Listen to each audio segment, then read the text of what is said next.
हरियाणा के गृह मंत्री अनिल विज ने कहा, हमने अंतर्राज्यीय सभी सीमाओं को पूरे तरीके से सील कर दिया है। दिल्ली के साथ लगते सभी जिलों में दिल्ली की वजह से संक्रमण फैल रहा है। अकेले झज्जर जिले में 28 मामले सामने आ गए, जहां कोरोना का कोई पेशेंट नहीं था। विज ने पंजाब द्वारा भी सीमाएं सील किए जाने पर कहा, एमएचए की गाइडलाइन के मुताबिक एक प्रदेश से दूसरे प्रदेश में जाना बैन है। अब हमने यह भी फैसला लिया है कि जिन सर्विस को एमएचए ने मंजूरी दी है, उन पर भी हम रैपिड किट से टेस्ट करेंगे। यदि वे कोरोना नेगेटिव हुए, तभी उन्हें हरियाणा में प्रवेश मिलेगा, अन्यथा उन्हें वापस भेजा जाएगा। वहीं लॉकडाउन पीरियड पर विज ने कहा, फैसला केंद्र को करना है। हमने अपनी इंटरस्टेट सारी सीमाओं को पूरी तरह से सील कर दिया है। हमारे दिल्ली के साथ लगते जितने जिले हैं, दिल्ली की वजह से वहां पर संक्रमण फैल रहा है। अकेले झज्जर जिले में 28 केस आ गए, जो पहले बिल्कुल कोरोना फ्री था। जो एमएचए की गाइडलाइंस हैं, उसमें इंटरस्टेट मूवमेंट पर पूरी तरह से बैन है। और हमने तो अब ये भी कर दिया कि जिन सर्विसेज को केंद्र ने इजाजत दे भी रखी है, उनकी भी बॉर्डर पर रैपिड किट से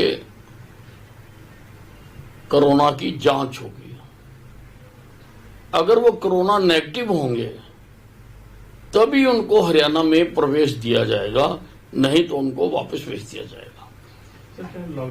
देखिए, लॉकडाउन के बारे में तो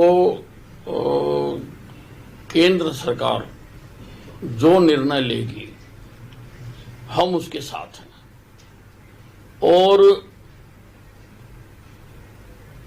यूनिफाइड तरीके से ही इसका फैसला होना चाहिए, तभी कोरोना की लड़ाई को लड़ा जा सकता है। इतना हम जरूर मानते हैं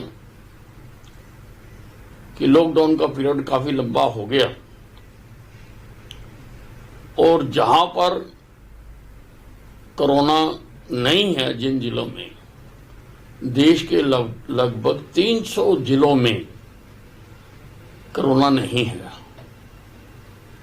तो ऐसे जिलों में जो कमर्शियल गतिविधियां हैं, उनको शुरू करने के बारे में सोचा जाना चाहिए।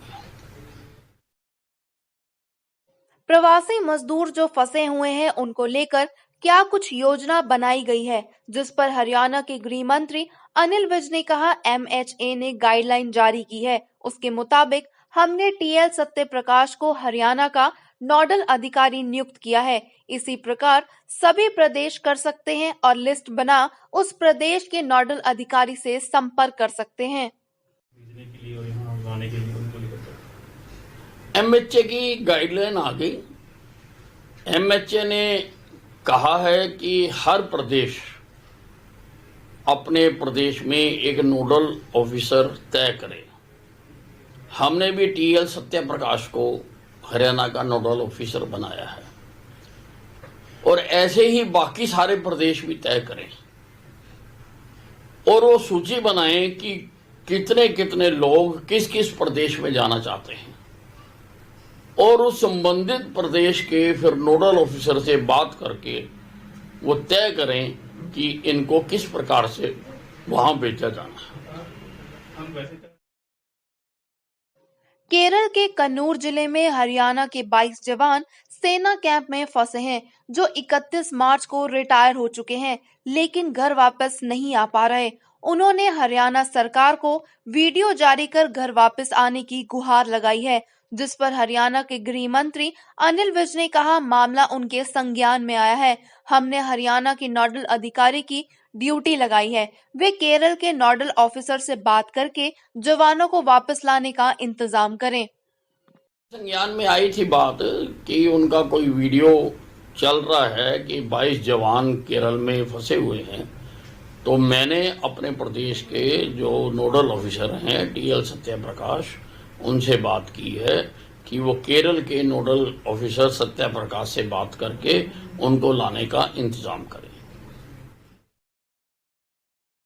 हरियाणा सरकार द्वारा पेट्रोल, डीजल, फल, सब्जियों पर लगाए गए टैक्स को कांग्रेस नेता रणदीप सुरजेवाला ने जजिया कर बताते हुए टैक्स वापस लेने की मांग की है, जिस पर हरियाणा के गृह मंत्री अनिल विज ने कहा, कोरोना महामारी के चलते सारे विश्व की अर्थव्यवस्था पर इसका असर पड़ा है। केंद्र, व्यक्तिगत, व्यापारी, कॉरपोरेट सेक्टर, प्रदेश सरकार सभी पर इसका प्रभाव पड़ा है, तो इसकी भरपाई के लिए यह कदम उठाया गया है। विज ने कहा, सुरजेवाला को बोलने के अलावा कोई काम नहीं है। अब देखिए, सारे विश्व की अर्थव्यवस्था कोरोना वायरस से प्रभावित हुई है। केंद्र की हुई है, व्यक्तिगत हुई है, व्यापारिक प्रतिष्ठानों की हुई है, कॉरपोरेट हाउसेस की हुई है, प्रदेश सरकार की भी हुई है। तो उसकी कहीं से तो थोड़ी थोड़ी भरपाई करनी ही पड़ेगी। अब सुरजेवाला जी के पास तो कोई काम है नहीं, वो तो सुबह बैठते हैं और बोलना शुरू कर देते हैं, उनके पास तो कोई काम है नहीं।